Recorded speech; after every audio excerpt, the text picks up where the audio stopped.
Hello, folks on YouTube. How's it going out there?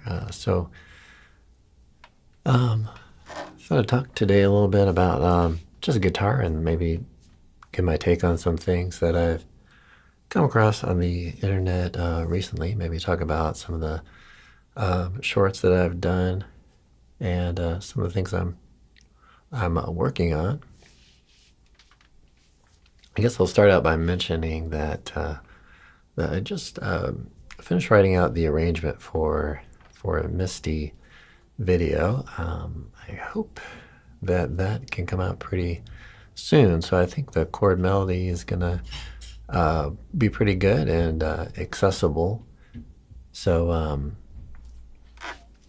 I want to create something that's maybe fairly easy to play and get folks going on that tune.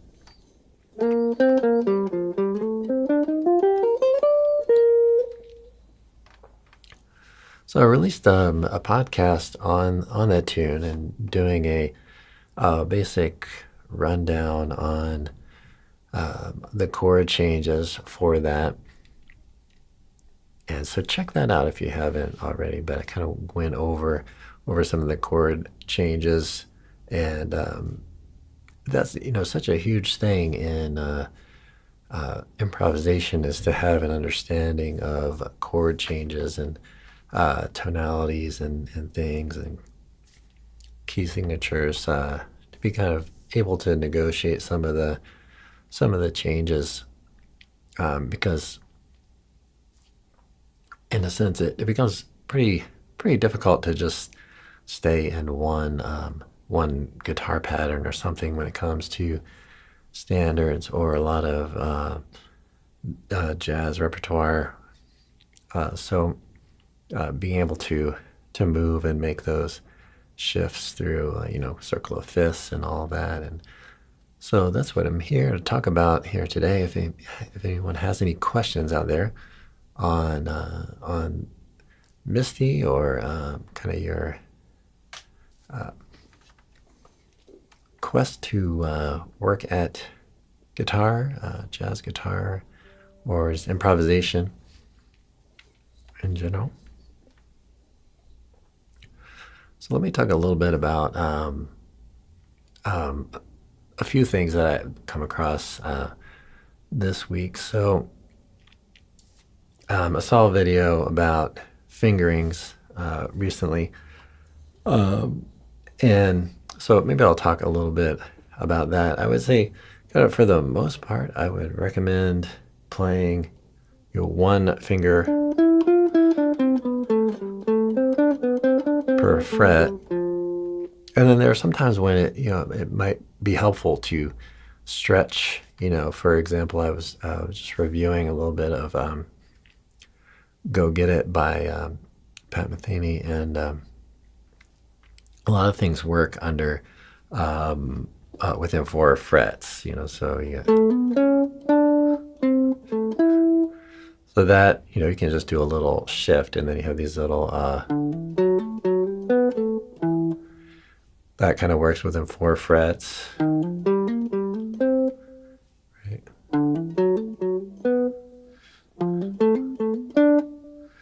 And then you might get to this part, do something like that. So that in that case, you could maybe stretch back over here and kind of bring that finger 1 back into position, or you could play like this, right? So the when it comes to the fingerings, I would definitely recommend staying for the most part within one finger per fret. Works pretty well, and using a lot of fingers 1, 2, and 3. So each finger kind of has its own thing going on. I think fingers 1 and 2. Let me know what you think out there. Yeah. I think those are probably the strongest of the fingers. 3 is pretty weak. 4 is, I would say, pretty strong actually, but it's got the size disadvantage. And 3 and 4 don't tend to be so independent of one another. So that's kind of the summation of the fingers as far as I've come to understand them. But I think there is room for exploring and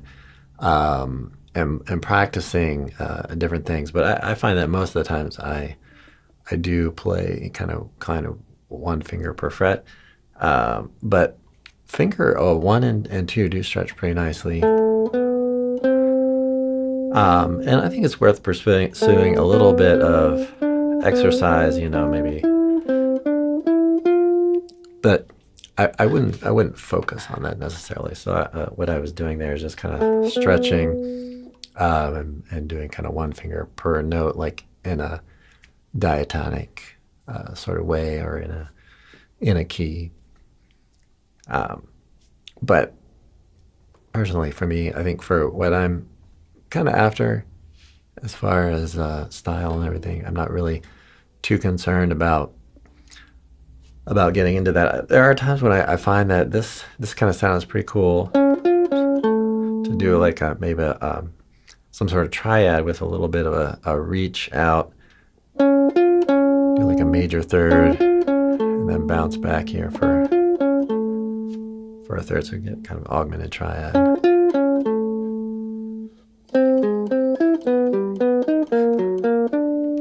And then come up with kind of little patterns.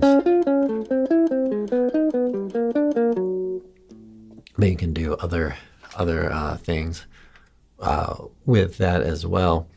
But kind of getting down some of the positions and using one finger per fret, I would kind of recommend that in general.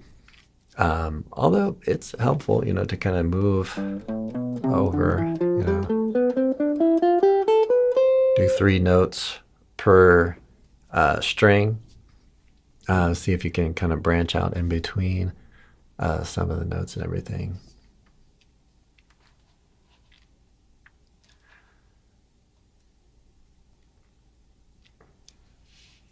All right, well, maybe I'll got a little noodling here.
Okay, so live stream this past Sunday morning. I plan to, if all goes well within my week, to do that again this coming week, but we'll see. It's a little early to tell what the plans may be. So, but Misty video, getting that together. I think I'm gonna put together the bass line and the drum track, so the kind of backing track on that here in the coming days.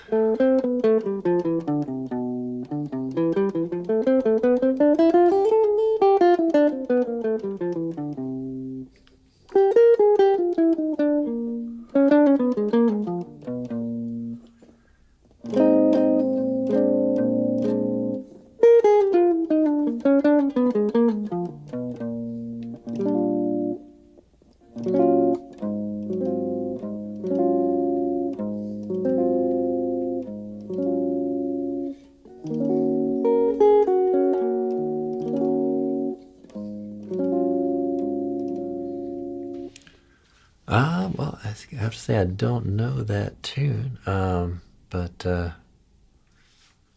yeah, maybe I'll check that out.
I don't know if anybody out there has checked out Vic Juris. He's a guitarist that I really enjoy. I believe he passed away a few years ago, but I really enjoy his playing, and so he's got this recording of A Weaver of Dreams, which I recommend checking that out if you have, or whatever platform you use to check out your music. Check him out. He was really great.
So another little thing I saw coming up on the internet recently, um, it has to do with modes. So maybe I'll talk a little bit about modes. And I've been thinking about maybe putting together a video about modes and how you might approach them. But one thing that can help is to play, like, let's say you're working out the modes in the key of no sharps, no flats, so key of C. So take a some sort of resolution, right? And real simple thing. You really just want to kind of get the ear to hear the C as the tonic. So whatever you want to do, for that G7 would be great. And then just a real straightforward C major triad. And then go through them and play, from like D to D or something.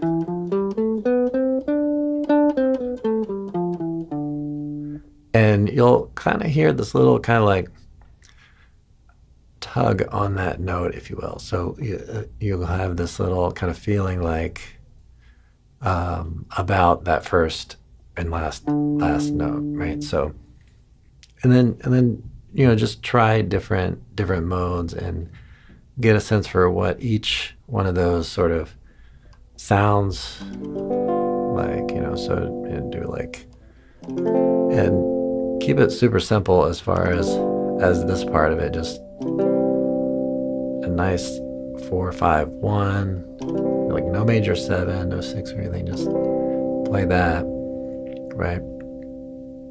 And just play, another mode. So just do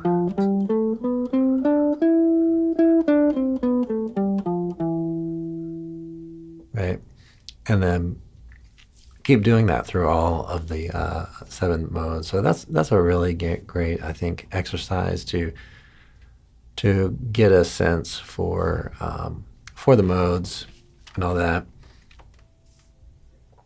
And of course, there's playing, that the actual chord that you might associate with each one of these. So if it's E to E in the key of C, then you just want to kind of get familiar, like what's the sound of that.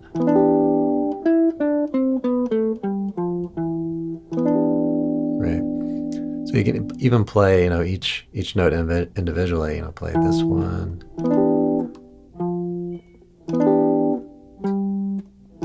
And just kind of go through.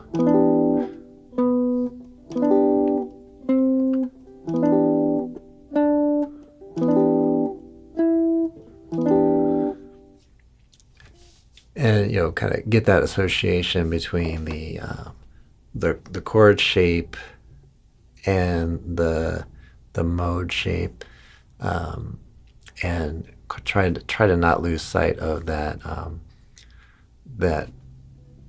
tonic, and how that kind of fits into the sound of the scale. So those are a couple things that I'd really recommend doing, and playing all these through, whatever the mode. I'm just kind of randomly picking Phrygian here, but play this in different octaves around the neck, so that can really be powerful, right? Because you want to be able to, kind of, well, I'm not speaking for anybody out there, but from my perspective, I want to have some agility, when I'm working through harmonic changes. So if the chord is changing and I'm like in this position and it's just kind of different from what I was just on, I would like to be able to play something in this position or within a position, up or down, something like that, so that I can make a sort of melodic line on that. So those are a few things I've been checking out around the internet. What have you been checking out? Kind of one of my goals, I think, for this channel is to have content that will last, kind of long term. So like a lot of these melody videos, if you folks keep kind of checking those out, I really appreciate that. And I think gradually I may kind of update some of those older ones, but that's kind of my goal, I would say, is just to not to follow kind of the trends and the kind of clickbait sort of thing. So anyway, a little bit of my philosophy on that, I guess. Let's see. Hello from Brazil. Yeah, Adrian, how's it going? I do have a GK pickup on here. It's the GK3. I'm not using it at the moment, but I use it for some synth type things, and also inputting some MIDI into some of the recordings. So that's what I've got there. GK excuse me, Roland GK3 there. Have you ever used it?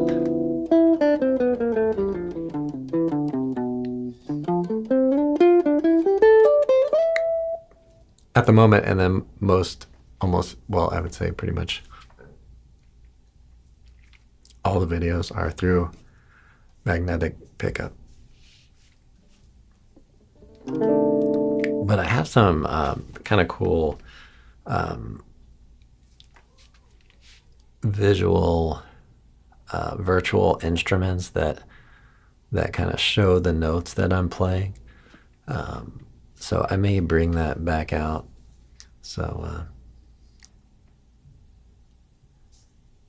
yeah, installed on solid bodies. Well, this one is it's semi. It is solid at this point.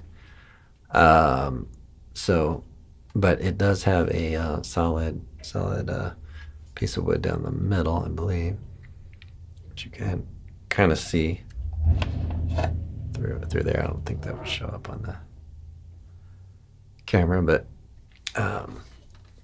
but yeah. So.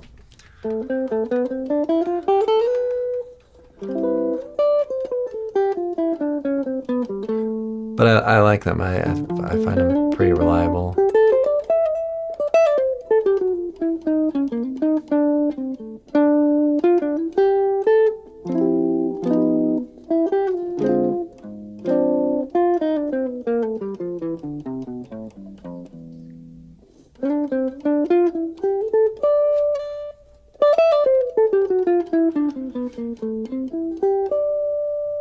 Yeah, I really like this guitar. It seems like it works pretty well. It's got a good sound. It's pretty versatile. It's pretty much the one I just use, kind of go-to guitar. Yeah.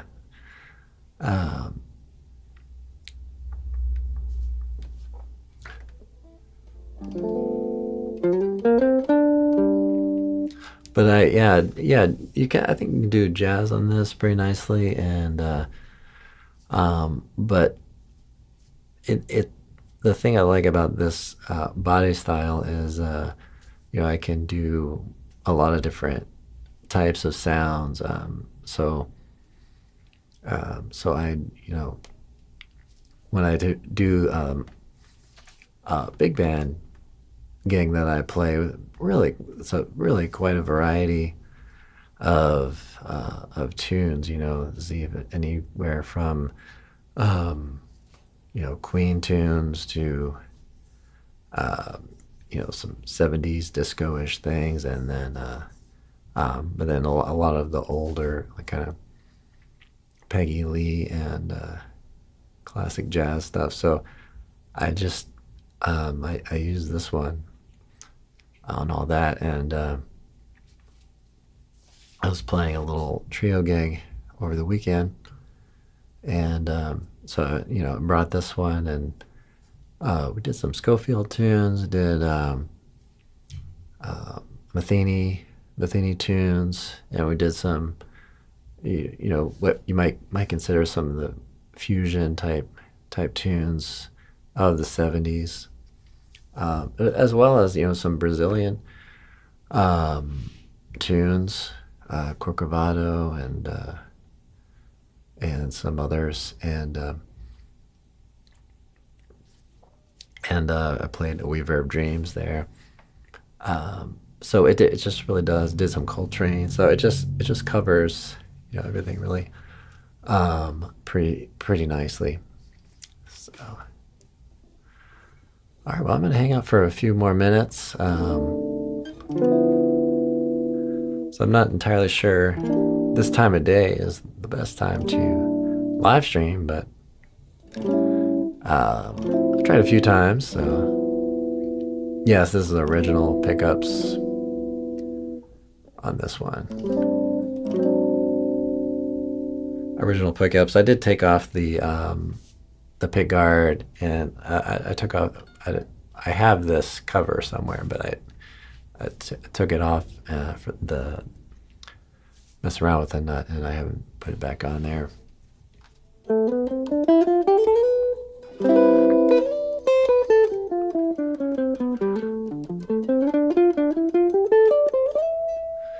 Yeah, but I wouldn't change anything on this guitar just because of the price of it. Other than that, like, I just don't think I would change the pickups or anything. Wow, 4 a.m. Wow. Cool. That is early. It's either early or late, one of the two. It's 9 p.m. here on the East Coast of the United States. But I like these pickups, so I mean, I guess if I didn't like them, I may consider changing them. But I like them. I think they sound really good.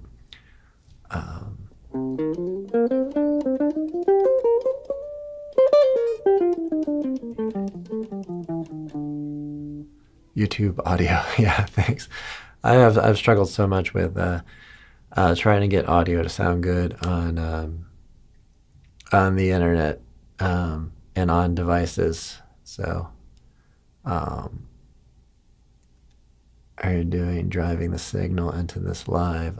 Yeah, so I'm using a OBS Studio, which is a free streaming software. You can check out OBS Studio.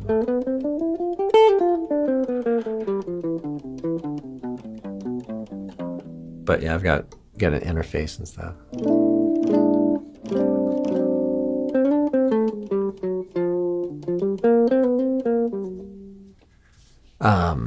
I don't know if I've done the video on this tune or not, but one tune I think is kind of cool to try is this Green Tea by John Scofield.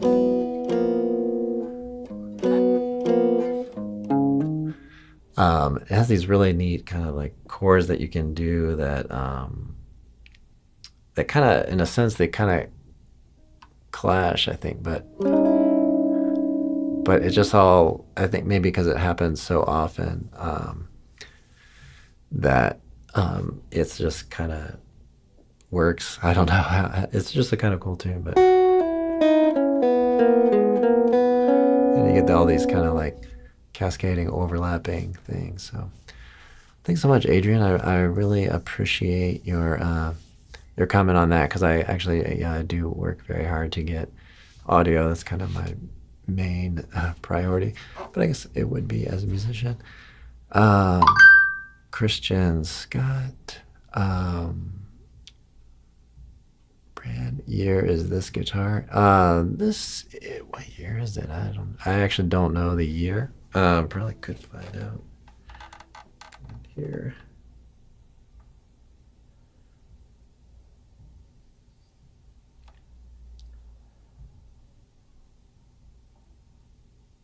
I'm not sure the exact year, but I think it's probably 5 or 6 years old. It's the Ibanez AS200. So if I had to guess, I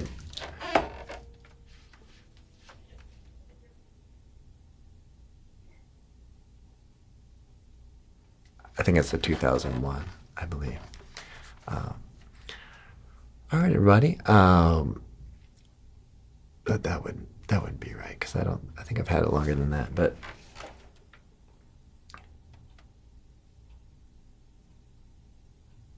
maybe it's 2017. I can't remember. But yeah, Ibanez. All right, everybody. Well, thanks so much for checking this out. I've got to get rolling here, but appreciate you checking this out. And yeah, if you haven't already, subscribe and like and all that. And hope to see you all soon. I will quite possibly be back on Sunday, so keep an eye out. Turn on notifications and all that. And I hope to do some more shorts coming up soon. Vertical video shorts. 1973 Gibson SG. Oh, that is nice. Yeah. Sounds awesome. All right, everybody. Have a great day, great practice session. I'll see you all in the next video.